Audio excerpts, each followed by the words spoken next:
இனி வருகின்ற நாட்கள் உங்களுக்கு நல்லதே நடக்கட்டும். அனைவருக்கும் வணக்கம். நம்ம இன்னைக்கு பார்க்குற ராசி கும்பராசி. கும்பராசி அப்படிங்கிறது ரொம்ப அருமையான ராசி அப்படின்னே சொல்லலாம். இந்த ராசியில் பிறந்தவங்க ரொம்ப நேர்மையாகவும் ரொம்ப மென்மையான குணம் படைத்தவங்களாகவும் இருப்பாங்க. ரொம்ப அமைதியாக தான் இருப்பாங்க.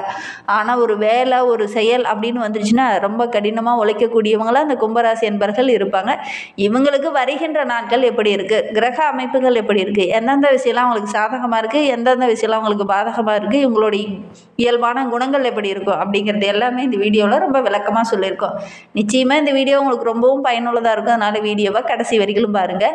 நீங்கள் இப்போ தான் ஃபஸ்ட் டைமாக நம்ம சேனலை பார்க்குறதா இருந்தால் நம்ம சேனலை சப்ஸ்கிரைப் பண்ணிவிட்டு கூடவே இருக்கிற பெல் ஐக்கானையும் கிளிக் பண்ணிக்கோங்க. அப்போ தான் நாங்கள் போடுற ஒவ்வொரு வீடியோவுமே உங்களுக்கு நோட்டிஃபிகேஷனாக வரும்.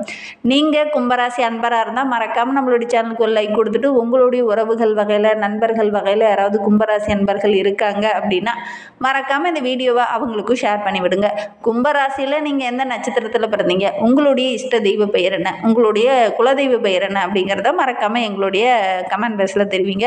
உங்களுக்கு ஜோதிட ரீதியாக ஏதாவது சந்தேகம் இருக்குது, ஜோதிடர்கிட்ட ஏதாவது ஆலோசனை வேணும், உங்களுடைய சுய ஜாதகத்தை ஏதாவது பார்க்கணும் அப்படின்னா கூட டிஸ்கிரிப்ஷனில் ஜோதிடரோட வாட்ஸ்அப் நம்பர் கொடுக்கப்பட்டிருக்கு. அந்த நம்பருக்கு கால் பண்ணி முன்பதிவு செய்துக்கோங்க. உங்களுடைய சந்தேகங்களுக்கு நல்ல ஒரு தீர்வு கிடைக்கும். இந்த கும்பராசி அன்பர்களுக்கு வருகின்ற நாட்கள் எப்படி இருக்குது அப்படிங்கிறத பார்க்கலாம். இவங்களுடைய பழக்க வழக்கமே கொஞ்சம் வித்தியாசமாக இருக்கும். எல்லாருக்கிட்டையும் மனசில் ஒன்று வச்சுக்கிட்டு வெளியில் ஒன்று பேசுவாங்களே அந்த மாதிரி பேசாமல் வெளிப்படையாக பேசக்கூடியவங்க இந்த கும்பராசி என்பர்கள் அப்படின்னு சொல்லலாம். அதோட கூட ஏழை பணக்காரன் அப்படிங்கிற அந்த பாகுபாடு பார்க்க மாட்டாங்க. இவங்களுக்கு ஒருத்தர் பிடிச்சிருக்கு அப்படின்னா அவங்களுக்காக எல்லாத்தையும் செய்வாங்க. ஒருத்தர் பிடிக்கல அப்படின்னா அவங்க பக்கம் திரும்பி கூட பார்க்க மாட்டாங்க இந்த கும்பராசி என்பர்கள் அப்படின்னே சொல்லலாம். சனி பகவானோடைய ஆதிக்கத்தில் பிறந்ததுனால நீதி நேர்மை தவறாமல் நடக்கக்கூடியவங்கள அந்த கும்பராசி என்பர்கள் இருப்பாங்க. ஏதாவது ஒரு கதையோ ஒரு விஷயமோ கேட்கணும் அப்படின்னா ரொம்ப சுவாரஸ்யமாக கேட்கக்கூடியவங்கள இந்த கும்பராசி என்பர்கள் இருப்பாங்க அப்படின்னு சொல்லலாம். பொதுவாகவே எங்களுடைய வாழ்க்கையில் முன்னேறத்துக்கு ஏதாவது விஷயங்கள் சொல்கிறோம் அப்படின்னா தான் கொஞ்சம் நேரம் கேட்பாங்க. அடுத்தவங்களுடைய விஷயத்தை அதிகம் இந்த கும்பராசி என்பர்கள் கவனிக்க மாட்டாங்க அப்படின்னு சொல்லலாம். நல்ல ஒரு கூர்மையான சிந்தனை உடையவங்க அப்படின்னு இந்த கும்பராசி என்பர்களை சொல்லலாம். ஏன்னா புதன் ராசியில் பிறந்தவங்க தான் பெரும்பாலும் ரொம்ப புத்திசாலி அப்படின்னு சொல்லுவாங்க. ஆனால் இந்த கும்பராசி குழந்தைகள் ரொம்ப அறிவாளியாக இருப்பாங்க. ரொம்ப மதிநுட்பம் அப்படிங்கிறது உங்களுக்கு கொஞ்சம் அதிகம் அப்படின்னு சொல்லலாம். டக்குன்னு ஒரு வேலையை முடிக்கக்கூடியவங்கன்னா அந்த கும்பராசி என்பர்களை சொல்லலாம். ஒரு வேலையாகட்டும், ஒரு பேசுறதுலேயே ஆகட்டும், எடுக்கிற காரியத்தை வெற்றி பெறதுலேயே ஆகட்டும், இந்த கும்பராசி என்பர்கள் ஒரு விஷயத்தில் இறங்கினாங்க கண்டிப்பாக நல்ல ஒரு வெற்றி பெறக்கூடிய அமைப்புள்ள ஒரு ராசியில் இந்த கும்பராசியும் ஒன்று அப்படின்னே சொல்லலாம். பெரும்பாலும் இந்த கும்பராசி குழந்தைகள் பார்த்திங்கன்னா கொஞ்சம் சேட்டைக்காரங்களாக இருப்பாங்க. சொல் பேச்சு கேட்காத குழந்தைகளாக ஒரு சில குழந்தைகள் இருப்பாங்க அப்படின்னே சொல்லலாம். நீங்கள் இந்த மாதிரி இருந்தீங்க அப்படிங்கிறத மறக்காமல் எங்களுடைய கமெண்ட் பாக்ஸில் தெரிவிங்க. சரி வாங்க, நம்மளுடைய கும்பராசி என்பர்களுக்கு வருகின்ற நாட்களுடைய கிரக அமைப்புகள் எப்படி இருக்குது, எந்தெந்த விஷயம்லாம் உங்களுக்கு சாதகமாக இருக்குது அப்படிங்கிறத தொடர்ந்து பார்க்கலாம். வாங்க, வருகின்ற நாட்களை பொறுத்தவரையிலும் நம்மளுடைய கும்பராசி என்பவர்களுக்கு 10ஆம் இடத்துல செவ்வாய் ஆட்சி பலம் பெற்று அமர்ந்திருக்கிறார். பாக்கியஸ்தானத்தில் சுக்கிரன் ஆட்சி பெற்று சிறப்பான பலனை தர இருக்கிறார். அதனால் வருகின்ற நாட்கள் நம்மளுடைய கும்பராசி என்பவர்களுக்கு நிறைய சாதகமான பலன் கிடைக்கும் அப்படின்னு சொல்லலாம். ஏன்னா 6ல் இருக்கிற குரு நல்ல மாற்றத்தை கொடுப்பார். 2ஆம் இடத்துல அமர்ந்திருக்கிறதுனால எடுக்கிற காரியங்கள் எல்லாமே உங்களுக்கு வெற்றிகரமாக அமையும் போது 2ஆம் இடத்துல கடகத்தில் உச்சம் பெற இருக்கிறார். அதனால் வருமானத்திற்கு எந்த ஒரு தடையும் இருக்காது. இந்த காலகட்டம் ரொம்ப சிறப்பான காலகட்டமாக நம்மளுடைய கும்பராசி என்பர்களுக்கு அமைந்திருக்கு அப்படின்னே சொல்லலாம். ஒரு சில இடத்துல சின்ன சின்ன செலவுகள் வரும், கொஞ்சம் கவனமாக செயல்படணும். செவ்வாய் குரு இணைவு இருக்கிறதுனால நல்ல ஒரு யோகமான பலன்கள்லாம் உங்களை தேடி வரும். ஒவ்வொரு விஷயத்தையும் கரெக்டாக நீங்கள் ஹேண்டில் பண்ணீங்க அப்படின்னா கண்டிப்பாக நல்ல ஒரு ஆதாயம் மிகுந்த நாட்களாக வருகின்ற நாட்கள் இந்த கும்பராசி என்பவர்களுக்கு அமைந்திருக்கு அப்படின்னே சொல்லலாம். உங்களுடைய இல்லத்தில் கூட ஏதாவது ஒரு சுபகாரியம் நடைபெறத்துக்கான வாய்ப்புகள் அதிகமாக இருக்குது. பிள்ளைங்களுடைய எதிர்காலத்துக்காக இந்த காலகட்டத்தில் சேமிக்கலாம் அப்படின்னு நினைப்பீங்க. அவங்களுடைய எதிர்காலத்திற்காக சில முயற்சியெல்லாம் அந்த காலகட்டத்தில் ஈடுபடுவீங்க. அது எல்லாமே வருகின்ற நாட்களில் உங்களுக்கு வெற்றியாக அமையக்கூடிய ஒரு யோகமான வாரமாக வருகின்ற வாரம் இந்த கும்பராசி என்பவர்களுக்கு அமைந்திருக்கு அப்படின்னே சொல்லலாம். 9ல் சுக்கிரன் இருக்கிறதுனால கலைத்துறையை சார்ந்த நண்பர்களுக்கு வருகின்ற நாட்கள் நல்ல ஒரு ஆதாயம் நல்ல ஒரு முன்னேற்றத்தை வருகின்ற நாட்களில் எதிர்பார்க்கலாம். அரசியலில் இருக்கிறவங்களுக்கு வருகின்ற நாட்கள் ரொம்ப சிறப்பாக இருக்குது அப்படின்னு சொல்லலாம். மேலதிகாரியோட ஆதரவு அதோடு கூட சக தொண்டர்களுடைய ஆதரவு இருக்கிறதுனால நல்ல ஒரு மகிழ்ச்சி நிறைந்த வாரமாக வருகின்ற வாரம் இந்த கும்பராசி என்பர்களுக்கு அமைந்திருக்கு அப்படின்னே சொல்லலாம்.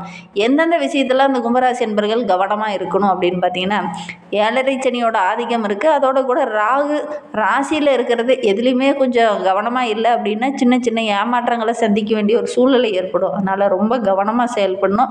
செலவுகள் செய்யும் போது கூட கொஞ்சம் திட்டமிட்டு செலவு செய்யணும். ஒரு தொழிலோ ஒரு வியாபாரமோ செய்ய போகிறீங்க அப்படின்னா கூட அகல கால் வைக்க வேண்டாம். பெரிதாக எதுலேயும் முதலீடு போட வேண்டாம். வேண்டாம். புதுசாக ஒரு தொழிலுக்காக முதலீடு போடுறீங்க அப்படின்னா மற்றவங்ககிட்ட கொஞ்சம் கலந்து ஆலோசிங்க. அந்த தொழில் ரிலேட்டடாக யாரெல்லாம் இருக்காங்களோ அது சம்மந்தமாக கொஞ்சம் அலசி ஆராய்ந்து அதுக்கப்புறம் அந்த தொழிலில் முதலீடு போடுங்க. டக்குன்னு எந்த ஒரு முடிவுமே எடுக்க வேண்டாம். அப்படி முடிவு எடுத்திங்கன்னா ஒரு சில இடத்துல பிரச்சனையாக முடியக்கூடிய சூழ்நிலை இருக்குது. கவனமாக செயல்படுறது நல்லது. மனதில் ஒரு விதமான குழப்பம் இந்த காலகட்டத்தில் வரும். நம்ம கரெக்டாக முடிவு எடுக்கிறோமா, கரெக்டாக செயல்படுறோமா, கரெக்டான இதில் தான் முதலீடு போட்டிருக்கோமா அப்படிங்கிற மாதிரி ஒரு விதமான குழப்பம் ஏற்படும். கொஞ்சம் தெளிவாக இருந்துக்கோங்க.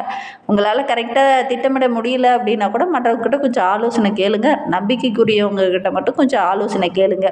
குரு 6ல் இருக்கிறதுனால ஆரோக்கியத்தில் சின்ன சின்ன பிரச்சனைகள் அப்பப்போ வரும். பெரிய பாதிப்பு எதுவும் வராது. இருந்தாலும் சின்ன சின்ன பிரச்சனைகள் வரும். குறிப்பாக இதயம் சம்பந்தமான பிரச்சனை வர்றதுக்கான சூழ்நிலை இருக்குது. கவனமாக செயல்படுறது ரொம்பவும் நல்லது. இன்னுமே வாழ்க்கை ரொம்ப சிறப்பாக இருக்கணும், ரொம்ப மகிழ்ச்சிகரமாக இருக்கணும் அப்படின்னு நினைக்கிற நம்மளுடைய கும்பராசி என்பர்கள் சனிக்கிழமை தவறாமல் ஆஞ்சநேயருக்கு போய் நெய் தீபம் ஏற்றி வழிபட்டுடுவாங்க. சனி பகவானுக்கு ஒரு எல் தீபம் போட்டு வழிபட்டுடுவாங்க. உங்களுக்கு இருக்கிற பிரச்சனைகள் சங்கடங்கள் எல்லாமே கொஞ்சம் கொஞ்சமாக குறைய ஆரம்பிக்கும். நம்பிக்கையோட இந்த 2 விஷயத்தையும் இந்த கும்பராசி என்பர்கள் செஞ்சுடுவாங்க. எடுக்கிற விஷயங்கள் எல்லாமே உங்களுக்கு வெற்றிகரமாக அமையணும் அப்படின்னா இந்த 2 விஷயத்தையும் இந்த கும்பராசி என்பர்கள் செய்கிறது ரொம்பவும் நல்லது. கும்பராசியில் அவிட்டம் 3, 4 பாதங்களில் பிறந்தவங்களுக்கு வருகின்ற நாட்கள் எப்படி இருக்குது அப்படிங்கிறத பார்க்கலாம் வாங்க. திட்டமிட்டு செயல்படக்கூடிய ஒரு அற்புதமான வாரமாக வருகின்ற வாரம் அமைந்திருக்கு அப்படின்னே சொல்லலாம். ஏன்னா செவ்வாய் உங்களுடைய வேலையில் சின்ன சின்ன தடையையும் தாமதத்தையும் கொடுத்தாலும் கூட விரயத்தை கொஞ்சம் அதிகரிப்பார். அதோட கூட தேவையற்ற பிரச்சனையெல்லாம் கொஞ்சம் வர்றதுக்கான சூழ்நிலை இருக்குது. அதனால் ஒவ்வொரு வேலையுமே திட்டமிட்டு செயல்படணும். கண்ணும் கருத்துமாக உங்களுடைய வேலையை கரெக்டாக செய்யுங்க. ஒரு வேலைக்கே போகிறீங்கன்னா கூட உங்களுக்கு கொடுத்த வேலையை பர்ஃபெக்டாக செஞ்சிங்கன்னா வேறு எந்த பிரச்சனையும் வராது. நீங்கள் ஏதாவது கவனக்குறைவாக செயல்பட்டீங்க அல்லது கொடுத்த வேலையை கரெக்டாக செய்யலை அப்படின்னா நிறைய பிரச்சனைகளை சந்திக்க வேண்டிய ஒரு சூழ்நிலை ஏற்படும். அதனால் ரொம்ப கவனமாக செயல்படுறது நல்லது. தனாதிபதி குரு சத்ருஸ்தானத்தில் இருக்கிறது உடல் ஆரோக்கியத்தில் சின்ன சின்ன சங்கடங்கள் அப்பப்போ வந்தாலும் பெரிய பாதிப்பை எதுவும் ஏற்படுத்தாது. வியாபாரத்தில் தொழிலில் நீங்கள் எதிர்பார்த்த அந்த பதவி உயர்வு, ஊதிய உயர்வு, நல்ல ஒரு ஆதாயம் இதெல்லாம் கிடைக்கக்கூடிய யோகம் இருக்குது. எதிரிகளால் கொஞ்சம் தொல்லை வரும், நெருக்கடிகள் வரும். கவனமாக செயல்படணும். அதே நேரத்தில் ஜீவஸ்தானத்தில் சஞ்சரிக்கக்கூடிய குரு உங்களுக்கு சின்ன சின்ன மாற்றத்தை கொடுப்பார். தொழிலில் நல்ல ஒரு முன்னேற்றத்தை கொடுப்பார். தொழிலை விரிவுபடுத்தலாம் அப்படின்னு நினைக்கிறவங்க கண்டிப்பாக விரிவுபடுத்துங்க. உரிய ஆலோசனை கேட்டு விரிவுபடுத்துறது ரொம்பவும் நல்லது. வேலை தேடிட்டு இருக்கிறவங்களுக்கு நல்ல ஒரு வேலை கிடைக்கும். பணியில் இருக்கிறவங்களுக்கு ஏதாவது ஒரு பதவி உயர்வோ சம்பள உயர்வோ இதெல்லாம் கிடைக்கக்கூடிய யோகம் இருக்குது அப்படின்னே சொல்லலாம். மனதில் ஒரு நிம்மதி கிடைக்கும். பணப்புழக்கம் அதிகரிக்கும். கொடுத்த வாக்கை காப்பாற்றக்கூடிய அமைப்பு இருக்குது. விரைய செலவு கொஞ்சம் வந்துக்கிட்டே இருக்கும். கொஞ்சம் கவனமாக செயல்பட்டிங்கன்னா பெரிய பாதிப்பு எதுவும் ஏற்படாது. நவம்பர் 8, 9ஆம் தேதி உங்களுக்கு அதிர்ஷ்டமான நாட்களாக அமைந்திருக்கு. சந்திராஷ்டமம் அப்படின்னு பார்த்தீங்கன்னா வருகின்ற நாட்களில் இல்லை. கொஞ்சம் கவனமாக செயல்பட்டிங்கன்னா பெரிய பாதிப்பு எதுவும் வராது. சதய நட்சத்திரக்காரர்களுக்கு அடுத்து வருகின்ற நாட்கள் எப்படி அமைந்திருக்கு அப்படிங்கிறத பார்க்கலாம். வருகின்ற நாட்களை பொறுத்த வரைக்கும் ஜென்ம ராசிக்குள்ளே ராகு இருக்கிறதுனால கொஞ்சம் ஆசை அதிகமாக இருக்கும். வீட்டுக்கு தேவையான ஆடம்பர பொருள் இல்லை ஒரு வண்டி வாகனம் வாங்கலாம், தொழில் ஏதாவது பெருசாக செய்யலாம் அப்படிங்கிற மாதிரி கொஞ்சம் ஆசையை அதிகரிப்பார் ராகு. அதனால சின்ன சின்ன இடர்பாடுகள் பிரச்சனைகள் வரும். கொஞ்சம் கவனமாக செயல்படுறது நல்லது. புதிய நபர்கிட்ட பேசும்போதும் பழகும்போதும் கொஞ்சம் எச்சரிக்கையாக இருங்க. இல்லை அப்படின்னா சின்ன சின்ன பிரச்சனைகள் வரும். அவசரப்பட்டு எந்த வேலையிலையுமே இறங்க வேண்டாம்.